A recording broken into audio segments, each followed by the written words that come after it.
Okay, my name is Maday, and I'm 63 years old now. Well, my cancer diagnosis was pancreatic cancer. On the day I was diagnosed, I had been sick. I received the diagnosis in March of 2012. I had been sick in the hospital most of the month of January with pancreatitis, and after I got out of there, the doctor wanted to do some more tests, and I told him no, I didn't feel something was right, and I wanted to go see a specialist in Iowa City at the university hospitals. So they sent me up to see a Dr. Jolin up in the University of Iowa Hospital. He's a gastroenterologist, and he wanted to do an endoscopy. So they did an endoscopy, and he said that there was something that wasn't quite right. This was in March, and then he wanted to do another one a week later. So a week later they did a second endoscopy and took biopsies. Found out that the tumor on my pancreas was malignant.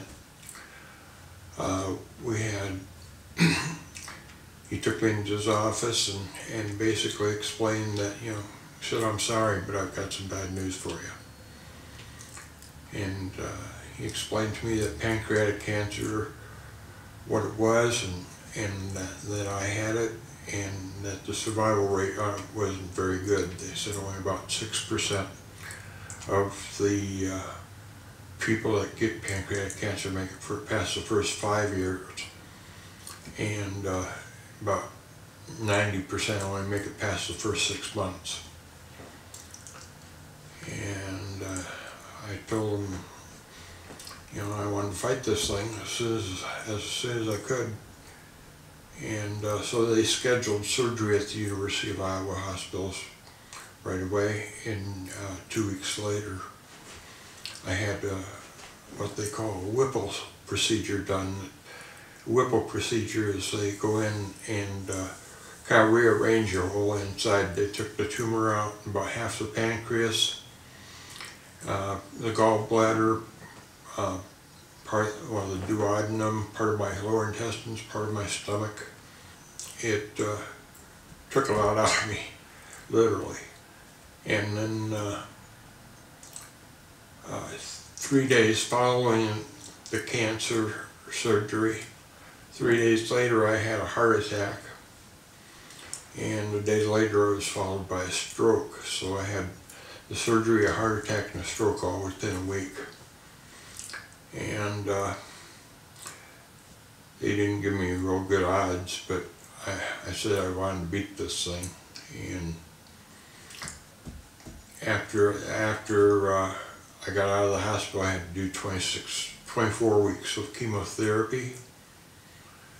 And right now I'm cancer free.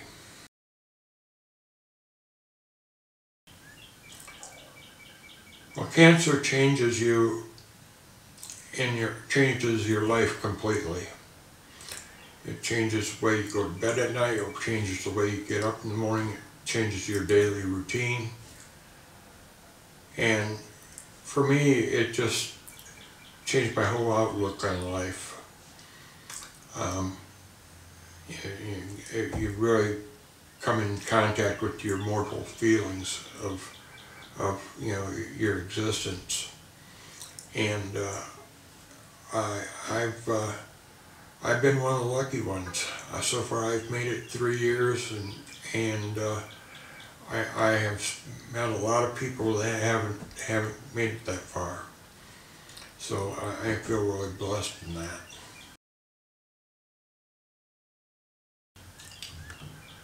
Well, cancer affects not only the victim or the patient, but it does affects everybody around you, from your family to your friends to co-workers, everything. A lot of people don't know what to say to you a lot of people don't know whether they should give you condolences or help you have a more positive outlook on life. It's really hard to judge. You don't know. You know the person's in trouble, but you don't know really what you can say to make that trouble go away or to make it more positive. My wife, and especially my wife, has been really accommodating and really helpful. She helped me when I came home from the hospital, and she drove me to every one of my cancer 24 chemotherapies, and she makes special dinners for me, and so she makes special recipes for me that my taste buds have changed and my appetite has changed, and she's done a lot to accommodate that, as well as accompany to me to all my cancer visits. We went through this whole thing together. When I was in Iowa City for 3 weeks in the hospital, she came and visited me for every day during those 3 weeks. And I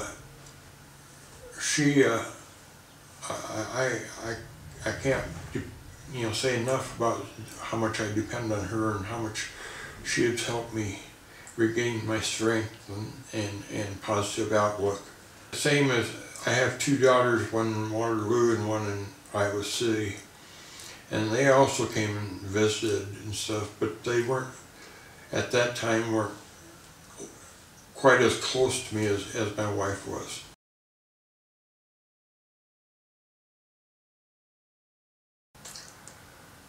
Well, future, I don't know, maybe it's wrong, but I don't look at the long-term future anymore.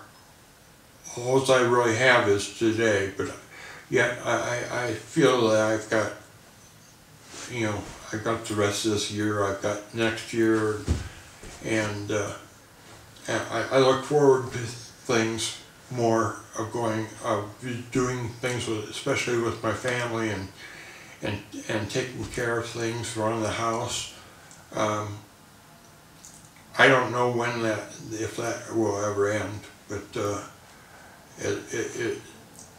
I don't get caught up quite as much as in with the future, because I think with